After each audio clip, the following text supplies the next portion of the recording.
It's 10 p.m. in Banjul, and from our studios on MDI Road, this is the news. First, the headlines. President Jammeh meets with top agricultural personnel in what he described as a family forum intended to advise and warn officials to mend ways and strive towards the overall attainment of development targets. Red Cross volunteers from across the country undergo a 2-week training designed to strengthen the response capabilities of the local Red Cross in times of disasters. Plus safety and the selfie obsession, Russia's Interior Ministry launches a campaign designed to reduce the occurrence of accidents whilst taking self-portraits on the mobile phone. These and other stories coming ahead this half hour. I am Momodou Njai.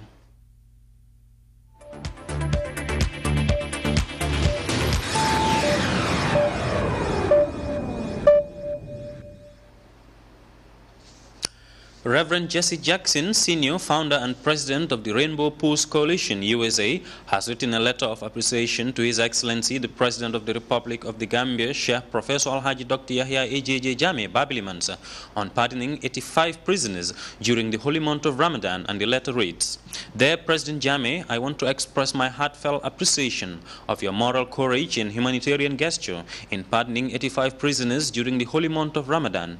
Your great gesture is in the spirit of Islam, a religion that preaches and promotes tolerance, forgiveness, reconciliation, rehabilitation, etc. Your action has changed the lives of 85 individuals and their extended families and friends. I am sure that these individuals are very appreciative for being given a second chance to rehabilitate and thus become very productive citizens of their respective societies in the Gambia. I appeal to them to seize this opportunity and take a more positive approach to live and contribute to save humanity. I once again thank you, and may Allah continue to bless and guide you as you continue to lead the Gambia. Keep hope alive. Sincerely, Reverend Jesse Jackson, Sr., founder and president." The Honorary Council of the Gambia in Budapest, Hungary, has extended a birthday message to the President, His Excellency Sheikh Professor Alhaji Dr. Yahya AJJ Jammeh Babili Mansa. Dr. Gaspar Gulliers states, "It is my profound great honor and privilege to congratulate you on the occasion of your birthday. As the newly appointed Honorary Council of the Republic of Hungary, this is a remarkable date in the lives of both of us, as I was born on the same day and year except a month earlier.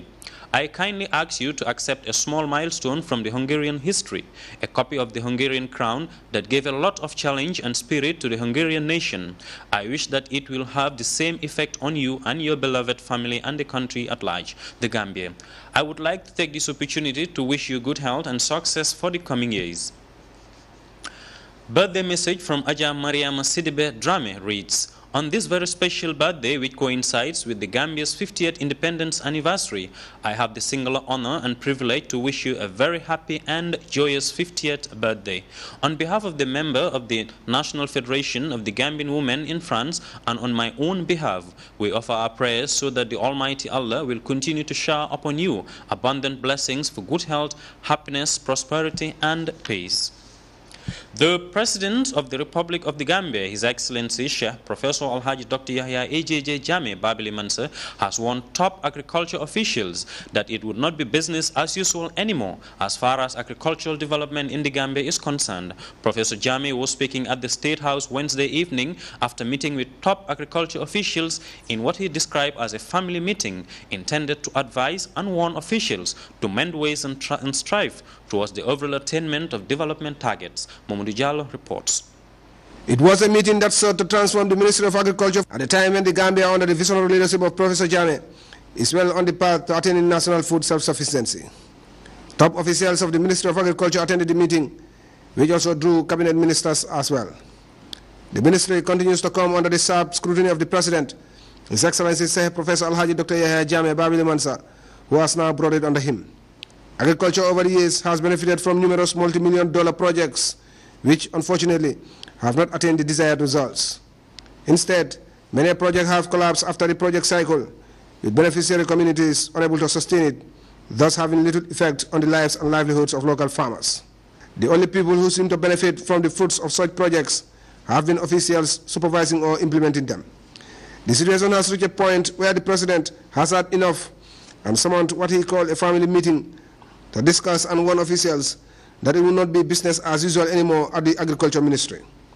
Professor Jammeh vowed to do everything within his power to reform and clean the ministry. From July 22nd, 1994 to date, only God knows how many millions of dollars have been spent on agriculture. But it's the same old story that we wanted to change, the story that we wanted to relegate to the history books. A project is vibrant, people are enjoying. As soon as the funding ends, that's the end of the project, it dries up. Then the fields lie fallow and be turned into a jungle until another project comes in, and we land develop the same areas. How is it possible that in the Gambia, producing 1 ton of rice cost the World Bank, IMF, and other donors $7 million? And I just want you to understand one thing. As from today, I've taken full control of agriculture. I'm the Minister of Agriculture. So business as usual is history. President Jammeh wondered why these multi-million-dollar projects have not achieved their intended outcomes and gave officials the choice of either resigning if they are not up to the task or doing the job they are paid for. From today, change your ways. If you are not ready to work, tomorrow send your resignation letter. But also don't expect that you will be playing with these funds and get away with it. Anybody who tampers with these funds, you're going to jail. I will make sure of that. Because you're making people poorer in this country. It's not fair. You are a project manager, do your work. Gone would be the days when a project is just hanging, the contractor does whatever he wants. The project manager is there as long as he gets his salary. As from today, if a project is supposed to last for 1 week, if it goes beyond 1 week, people will go to jail. The project manager would go to jail unless you give me good reason why the project has gone beyond that point. The president announced a number of reforms to help expedite work and involve the Ministry of Finance and Justice in the negotiation of contracts. The Gambia leader assured the officials of his support at all times and advised them to put the interest of the country and people above their personal interest in order to enable the Gambia attain its goals. The Minister of Basic and Secondary Education, Fadul Lamin Faye, described the meeting as very timely and pledged her ministry's support to the Agriculture Ministry. Balagawa Jahumba, the Minister of Works, Construction and Infrastructure, on the other hand, thanked President Jammeh for his continuous engagement in agriculture, which continues to remain a cornerstone of the July 22nd revolution. The analysis you have given out today is a clear roadmap for all of us as a nation, as a collective, to join Your Excellency in addressing the needs and aspirations of the Gambian people. Because the July 22nd revolution was a liberation movement to free the Gambian people from the shackles of underdevelopment. Duta Fofana, the Director General of the Department of Livestock, reassured the President that they will learn from the past and endeavor to do their best to successfully implement all projects. The Vice President and Minister of Women's Affairs also reassured the officials that the President will give them all the support, as his doors will always remain open. I just want to assure you that His Excellency the President, like he rightly said, he didn't call you to witch hunt anybody. He didn't call you to frighten anybody or threaten anybody. It's just to open up. It's his family. He's the Minister of Agriculture, he told you. And as a Minister of Agriculture, you have to see your staff, consult with them, know what their concerns are, tell them as well, candidly, what your concerns are. And that is what all he did. Momori Jaro, GRTS News.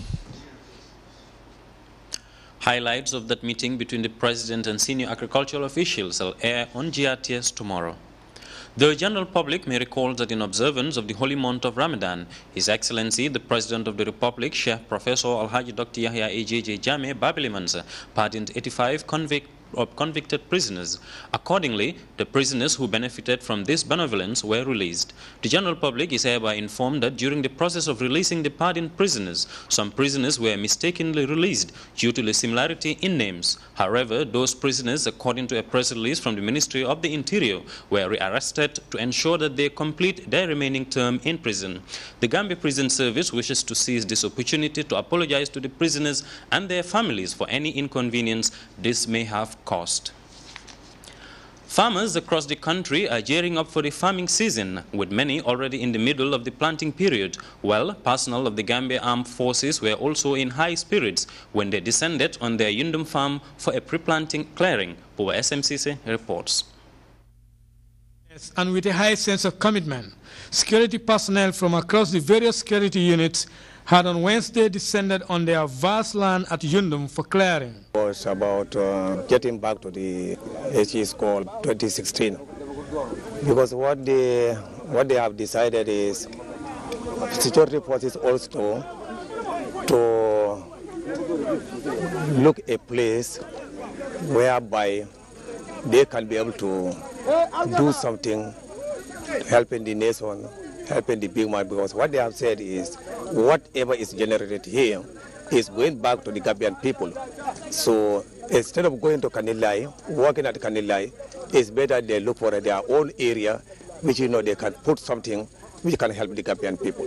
According to Colonel P.S. Gomez, aside from safeguarding the integrity of the state, actualizing the Gambian leaders' latest Vision 2016 food self-sufficiency, which he added is everybody's business. We, the security people, we are not only here to protect the integrity of the country, but also to make sure that Gambians are fed. We have self-sustainable food to feed ourselves than even buying outside. This is what the president is focusing on.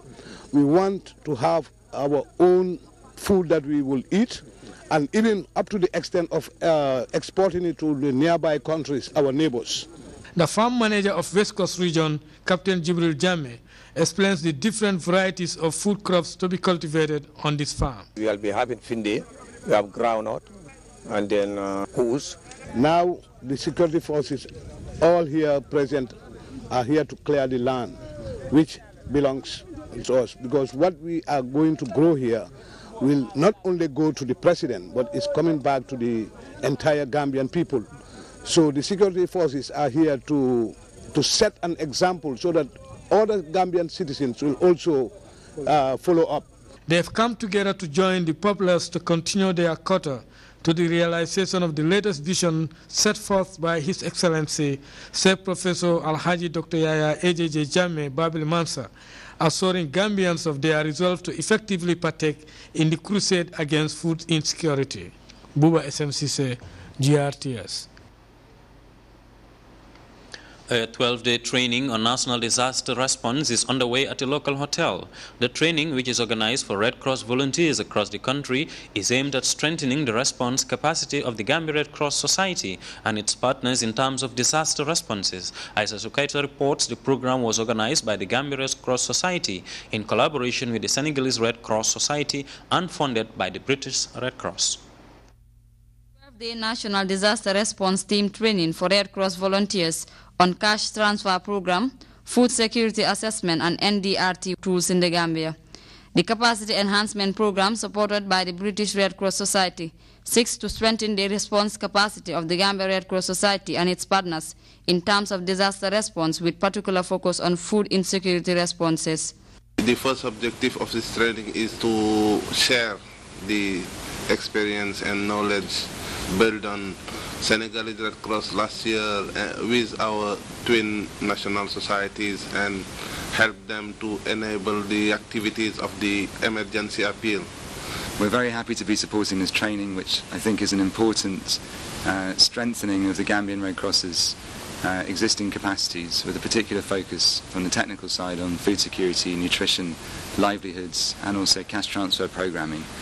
All of which are particularly relevant to the future work that the Gambian Red Cross will make, particularly now in another really challenging situation both in the Gambia and across the region in 2015. We hope that this training will support the appeal activities that the Federation and the Red Cross movement are planning to implement, led by, of course, the Gambia Red Cross here. As the body is primarily engaged in humanitarian relief work, who are composed of members and volunteers, this recent convergence is organized by the Gambia Red Cross in collaboration with the Senegalese Red Cross as part of their drive in alleviating human suffering. Since the inception of the Red Cross, Gambia Red Cross as a branch of the British Red Cross Society in 1948, it has been rendering tremendous humanitarian services at all times. I'm confident that this training hosted by the Gambia Red Cross is not a waste in any way to the efforts employed by the volunteers. And I'm sure the training has equipped the volunteers and the staff of the society to respond to the needs of disaster-affected people anywhere within the country. As this training forms part of their attempt in addressing the plight of the less privileged, the National Disaster Management Agency, as a body responsible for disaster risk-related issues, outlined that there need to be a holistic approach in order to meet the target goals of the institution. Many a times people will talk about the issue of prevention and preparedness. You can come out with all preventive strategies or preparedness methodologies, but for it to be applied to the ground, sometimes cause a problem. And that is the response aspect. How am I going to operationalize the already set plan to the beneficiaries? And this is the task that you had been undergoing. I'm sure you would agree that it was not an easy task. It needs quite a lot of consideration, a lot of teamwork, and a lot of coordination is needed if we are to succeed.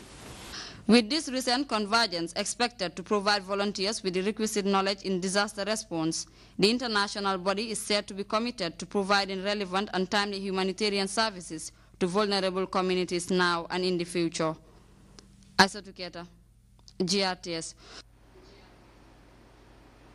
6 fishing communities in the West Coast region, Gambia, Tuesday took delivery of 300 locally made ice boxes.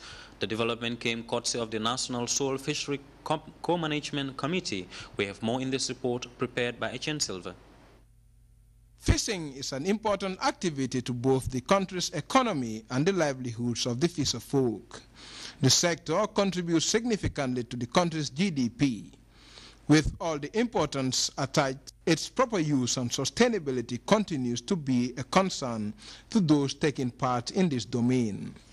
For this reason, the National Soil Fishery Co-Management Committee, as part of its planned activities, handed over local fish ice boxes to 6 local fish landing sites within the West Coast region. The 300 ice boxes given to communities of Katong, Gunjur, Sanyang, Brufut, Tujereng and Tendaba are based on the social and economic benefits associated with improving fish quality, reducing post-harvest losses and ensuring price motivation. Speaking at the ceremony was the president of NASCOM, Eliman Sarr, who advocated closer collaboration among members in their quest to promote proper fish handling. Sarr therefore urged them to take ownership of the boxes and make good use of them. NASCOM's main objective is to contribute to the proper and quality handling of fish. This intervention to the fishery sector is expected to ensure quality consumption and exportation of fish within and outside the Gambia. Etienne Silva, GRTS News. The Gambia Supreme Islamic Council has facilitated the distribution of thousands of bags of sugar to the Gambia's Muslim community at a ceremony held at the Council's grounds in Kanifing. Famara Kanye reports the benevolence came from the Gambian leader, His Excellency Sheikh Professor Alhaji Dr. Yahya AJJ Jammeh Pabili Mansa. It is a traditional benevolence that the President always extends to the poor and needy during the holy month of Ramadan. This year is not an exception, as the elders of the Gambia Supreme Islamic Council met to distribute the sugar which was supplied by the Gambian leader. Imam Mohamed Lamin Toure, President GSIC, and his Council of Elders advised the beneficiaries not to sell the sugar given to them and to pray for the leadership of the country for the continued help he renders to Muslims. Top clerics of the Supreme Islamic Council extended thanks and gratitude to the President for his continued assistance to the Muslim Ummah.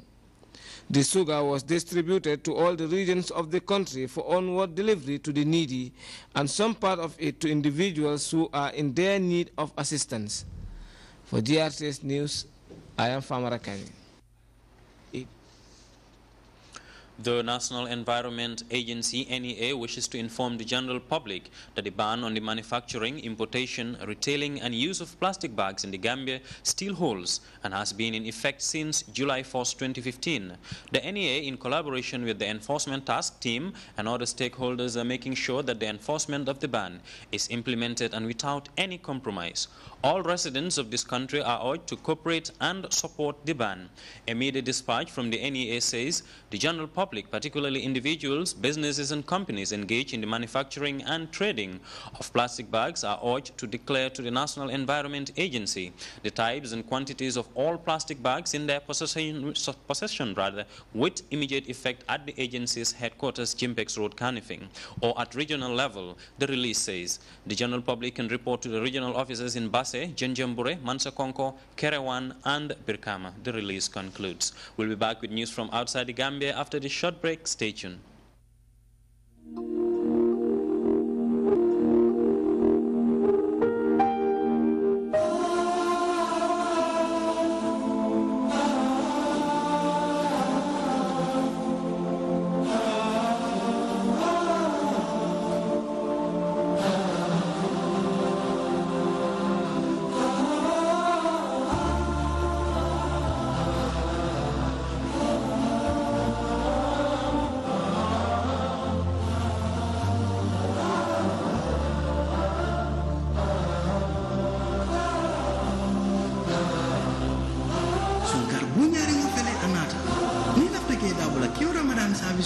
Ramadan ne wontem fatsafe yaki 330 ni lafta ke dabula karo nyimbe Ramadan ne wontem fatsafe yaki 332 ni lafta dabula la kiw prayer service oto prayer ne wontem salasafe yaki 330 pour karo nyimbe prayer ne wontem salasafe yaki 331 kiw salbe duwalale sunkar bunyari QCell, Sunubus, the Gambia's quality network. Welcome back. If you have ever taken a selfie, or you probably have listened up, Russian Interior Ministry is warning that taking a selfie can in fact be fatal. Kelly Morgan reports on the government's new campaign to promote the safe ways to snap a selfie. The photographers train the cameras squarely on themselves, eyes focused on the tiny screen as they strike a pose. A memory is captured to last a lifetime. But beware, say Russian police, some selfies are increasingly cutting lives short. The number of accidents while people were taking selfies has been growing constantly. People are looking for new perspectives and unforgettable places. They're taking risks and forgetting great photos can be done in a safe environment. In response, Russia's Interior Ministry has launched a Safe Selfie campaign, complete with diagrams warning of potentially lethal self-portraits, many inspired by actual events. Selfies with dangerous animals, portraits from high buildings, photos taken from cliff edges, and selfies near moving trains. He was only injured, but Russia police say there have been 100 incidents this year alone, and some have been fatal. Most recently, 21-year-old Anna Krupenikova, pictured here on her VK page. She died after falling from a bridge while she was taking a selfie in Moscow. The selfie obsession, this young man tells us, is a relatively new trend in Russia, and he quotes a local proverb. If you don't take a risk, you don't get champagne. In other words, no risk, no reward. Selfies are cool and trendy, these girls tell us. Another pair say yes, they're prepared to take a risk for an image that grabs attention. So it looks like the selfie is set to stay, at least until we start feeling ridiculous taking these self-portraits. Until then, Russian authorities say don't let that spectacular photograph be the last memory you ever make. Kelly Morgan, CNN. Well, for those who take selfies, that's something to take note of. We take our second break now. Stay tuned.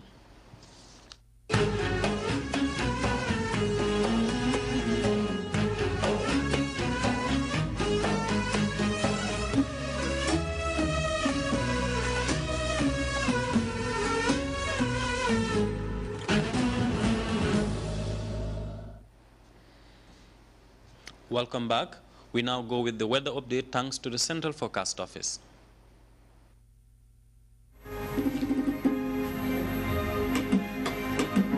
Everything as you know it starts here.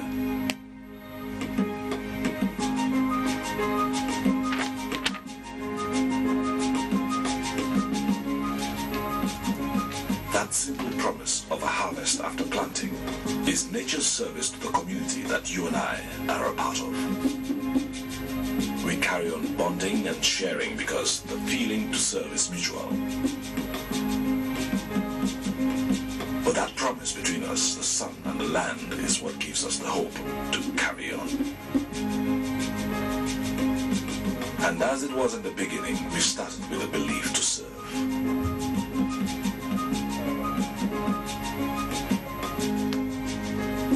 Elton, a new vision of service. Good evening, viewers, and welcome to the weather forecast. Thunderstorm and rain affected the country during the past 24 hours, and rainfall figures are here measured in millimeters at 06. Savannah recorded the highest with 61.0, Basse 55.4, Fatoto 47.1, Banjul 42.0, Sapo 37.8, Janjambure 35.5, Yundum 29.7, Kawur 25.2, Karawan and Junoy 17.1. Satellite picture indicate convective cloud over the Senegambia region, part of central and eastern part of Africa. Tonight the weather is expected to be humid and partly cloudy. This condition will continue till tomorrow with slight chances of rain and thunderstorms during the period. Southwest wind will mainly be southwesterly and speed will be about 15 to 20 kilometers per hour. Minimum temperatures will be 24 degrees Celsius over the Greater Banjul, 23 over West Coast, 25 over North Bank, 24 over Lower River, 25 over Central and 24 over Upper River region. Maximum temperatures will be 34 degrees Celsius over the inland area, dropping down to 31 degrees Celsius over the coastal areas. Low tide will be 0.6 meter at 11 a.m. and 0.4 meter at 11 p.m. High tide will be 1.5 meter at 5 a.m. and also at 5 p.m. Wave will be 0 to 1 meter northwesterly swells. The sun will rise at 19 minutes to 7 in the morning and will set at 19:34 in the evening. We thank you for watching and good night.